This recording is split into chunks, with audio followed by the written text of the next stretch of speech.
Good morning, everyone. This is Irene, and I have another project I'd like to share with you.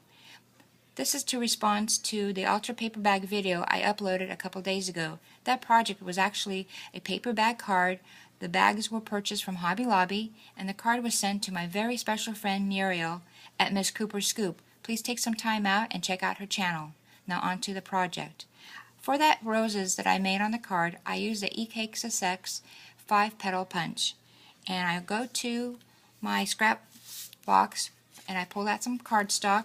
This is a 110-pound weight cardstock, and I passed it through my crimper, and I'll just show you here how I do it. I just put it in, squeeze the handle on the bottom, and pass it through. You can pass it through once, twice, you can pass it through sideways. It all depends on what texture you wish to have on your flower at the, as a finished product. I just chose it to do it one time. After I pass it through my crimper, I used my Tim Holtz Distressed Ink Vintage Photo. And let me see here. Make sure that it's really flat. And I only wanted a couple times on there. And I turn it over because you want all parts of the flower to be stained. And just whatever looks right. That looks right about to me. And then I take my 5-petal punch, punch away. I try to use as much as I can, and it goes through the punch pretty easily. And as you can see, oops, my leftovers still can be used, ladies. Smaller flowers can be made out of this texture right here. So now I have all my petals, and they're ready to go. And what I do next is I use my hot glue gun. I know a lot of women out there like to use glossy accents and so forth, but on this kind of cardstock, I like to use hot glue because it's an instant hold. But before I do that, I want to show you that I use these tweezers. They're reverse tweezers. When you squeeze, it opens. When you let go, it closes. This is just one of the tools I use. I pinch the petal, and then I roll it over the tweezer. I pinch and roll over. Pinch, roll over. And I do this to all the petals. Let me get that out of the way. There you go. Now this is not, I did not invent this. This is on YouTube everywhere. I also learned this from studying a lot of these videos and watching all you ladies out there making some beautiful treasures. And I just wanted to find a way to use up my scraps. And I don't always have time to go out and buy flowers. And sometimes I'm working on a project and I need something just right away. So what do? We turn to our toolbox and see what we can do, and this is what I came up with. So it's pretty quick.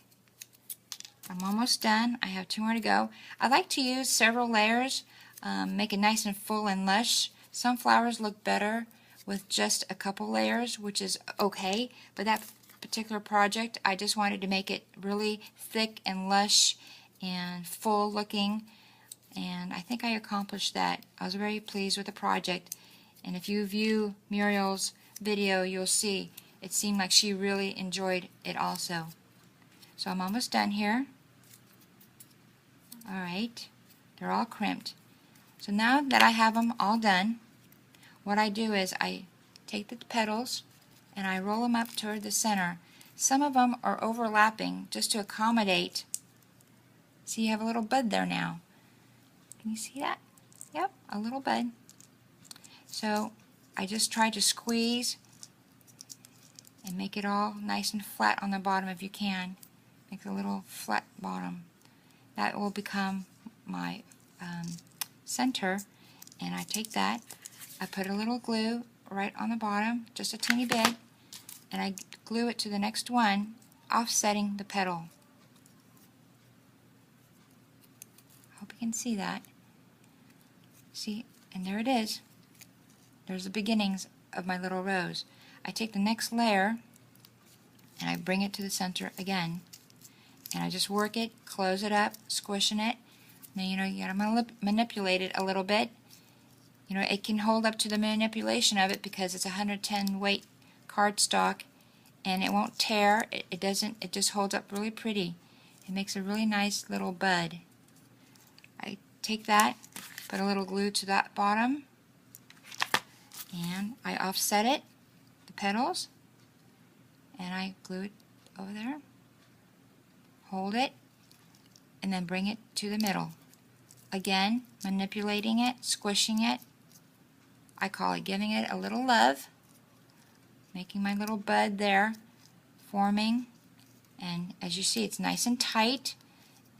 And see how the texture and the stain shows up, and you just keep layering, and you keep going on, and I'll do this. Now this one I turned upside down. Instead of the petals that I bent facing upwards, they're now facing the opposite way, offsetting the petal, squishing towards the middle.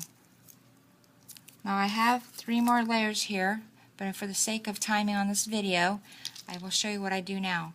See, now you can open it up, and you can see the texture and the stain coming through. This is a good time where you can take out some goodies and put a center in the middle. And what I do here is, I don't have one in front of me, but this is a good time where you can put in that pearl, that center, that bling, a rhinestone, whatever you wish. Like that. Okay.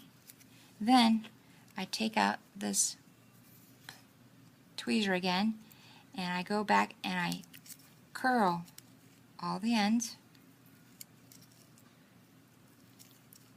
and open them up.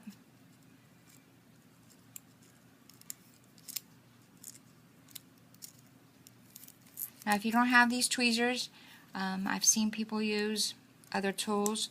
It just, to me, it's quick. You just, open, pinch, and curl. Open, pinch, and curl.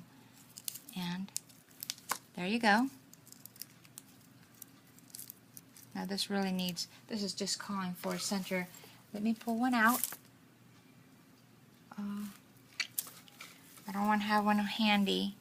I don't want to waste any time here, but I would put in a little center here, and it would actually look like this. This is just one of them. I used a smaller petal punch to make the backing, just a little greenery, something for the flower to sit on. But you see how the ends are curled. There's a center, that's a pearl. The stain comes through on all parts of the flower, and it's quite nice. So ladies, please go out there, look at your scrap box, see what kind of paper you can pull out. You can make quite a few flowers. A lot of fun, colorful little gems that can finish off a project in a very pretty way. Hope you enjoyed this video, and thank you for watching.